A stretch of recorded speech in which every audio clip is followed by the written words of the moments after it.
আসসালামু আলাইকুম। আমি দুহিতা পেজ থেকে আজকে ঘরে থাকা কিছু উপকরণ দিয়ে মজাদার কাস্টার্ড কি রেসিপি দেখাচ্ছি। কাস্টার্ড তো আমরা সবাই মোটামুটি বানাইতে পারি, তারপর আমি মুখে বলে দিই, আমি ভিডিওটা করতে পারি নাই, সরি। আমি কলা কাটার পাশাপাশি আপনাদের সঙ্গে সিস্টেমটা বলে দিই কীভাবে কি করতে হবে, যদি এখন সবাই পারে। সাবুদানাটা আমি সাবুদানা ইউজ করছি পেটের জন্য। সাবুদানাটা সিদ্ধ করে নিয়ে জাস্ট দুধের ভেতরে সাবুদানা দিয়ে চিনি দিয়ে জাল করে একটু কাস্টার্ড পাউডার দিবেন। আপনারা এনার্জির জন্য একটু বাদাম আর একটু কিশমিশ ইউজ করতে পারেন।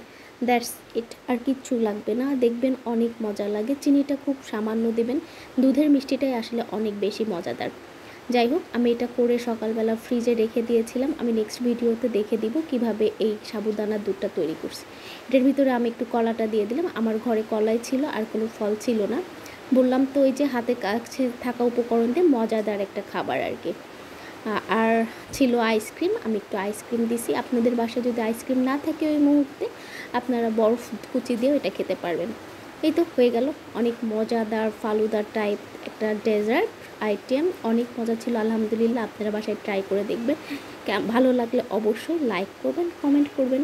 তো ভালো থাকবেন। আর নতুন নতুন রেসিপি পেতে আমার চ্যানেলকে সাবস্ক্রাইব করে রাখবেন। আমার জন্য দোয়া করবেন। ভালো থাকবেন। আল্লাহ হাফেজ।